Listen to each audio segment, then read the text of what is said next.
তোমরা ভাই বিয়ে বাড়িতে কেন যাও? উত্তরটা দাও। বিয়ে বাড়িতে কেন যাও? ভালো ভালো সাজগোজ করবে, সাজগোজ করে বিয়ে বাড়িতে সুন্দর সুন্দর ড্রেস উপভোগ করবে, এটাই তো। ছেলেরা ভালো ভালো খাবার তো একদম, ড্রেস যেমনই হোক না কেন তাদের কোনো ব্যাপার না, কিন্তু মেয়েদের তো একটা ড্রেসের ব্যাপার থাকে। ভালো একটা ড্রেস তাদেরকে পরতে হবে, সাথে ভালো মেকআপটা করতে হবে, উন্নত মানের মেকআপ করতে হবে।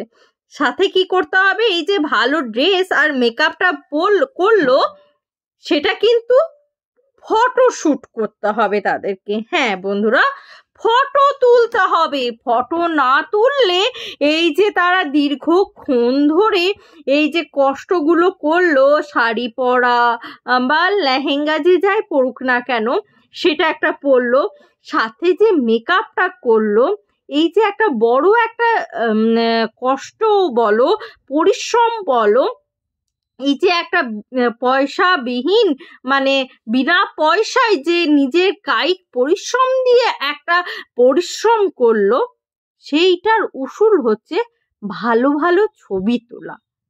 কিন্তু সেই বিয়ে বাড়িতে যদি এই রকম অ্যারেঞ্জমেন্ট থাকে, মানে ধরো সেই বিয়ে বাড়িতে গিয়ে যদি তুমি দেখো যে বিয়ে বাড়িটাকে কেউ কাশ্মীর ভাবাচ্ছে, অর্থাৎ কাশ্মীর ভাবানোর জন্য ওয়াশিং মেশিনের যে ময়লাগুলো, সার্ফের ময়লাগুলো ছিল, সেই ময়লাগুলো মানুষের গায়ে গায়ে ছেটানো হচ্ছে মেশিনের মাধ্যমে, তাহলে তোমরা বলো তো বন্ধুরা, ঠিক তোমাদের কতটা ভালো লাগবে, বা ঠিক কতটা তোমাদের মনে হবে যে সেই বিয়ে বাড়িতে গিয়ে আনন্দ করতে বা নাচানাচি করতে মনে হবে না? এই যে আমরা ড্রেস আপ করলাম বা এই যে আমরা তৈরি হলাম, সেটা পুরোটাই জলাঞ্জলি করে দিল আমাদের। মনে তো হবে বন্ধুরা। তো বন্ধুরা, এই সমস্ত বিয়ে বাড়িগুলো হচ্ছে খতরনাক, এইগুলো হচ্ছে ট্রাপে ফেলা। বিশ্বাস করো, এরা ইচ্ছাকৃতভাবে এই যে মানুষজনগুলো যাচ্ছে না, তাদেরকে ট্রাপে ফেলা হচ্ছে।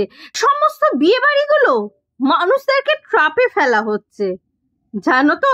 আর এই সমস্ত বিয়ে বাড়িতে গিয়ে তোমরা ভাবছো এই সমস্ত নোংরা ওয়াশিং মেশিনে ওই যে বর কনের জামা কাপড় কাচা ওই মেশিনের জলগুলো দিয়ে, মেশিনের ওই কাপড় কাচার জলগুলো দিয়ে, ওই গন্ধকে দিয়ে নিজেদের গায়ে মেখে ভাবছো নিজেদেরকে খুব সুন্দর লাগছে নেচে কুঁদে।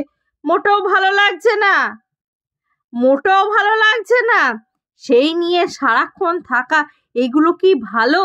বন্ধুরা, আমরা বিয়ে বাড়ি চললাম, আমরা ভালো সেজে চললাম, আমরা নিজেদের গ্যাটের টাকা খরচা করে মেকআপ করে চললাম, এরম করে অন্যের মানে ওয়াশিং মেশিনের ময়লা ধুলো বালি বা ময়লা জিনিসপত্র মাখতে চললাম না। সুতরাং এরকম বিয়ে বাড়ি থেকে সবাই সাবধানে থাকবেন, সতর্কতা থাকবেন। জনসাধারণের জন্য সতর্কতা বাণীর জন্য এই রকম ভিডিও। অবশ্যই ভিডিওটি যদি মজাদার, ভিডিওটি যদি ভালো লাগে, লাইক শেয়ার কমেন্ট করবেন, আর প্রচুর পরিমাণে সাবস্ক্রাইব করে নেবেন আমার এই ছোট্ট চ্যানেলটিকে। আজকের মতন আসি বন্ধুরা, আবার দেখাবে আপনাদের সাথে নতুন একটা ভিডিওর সাথে, নতুন একটা জোশের সাথে। ততক্ষণে যেন টাটা।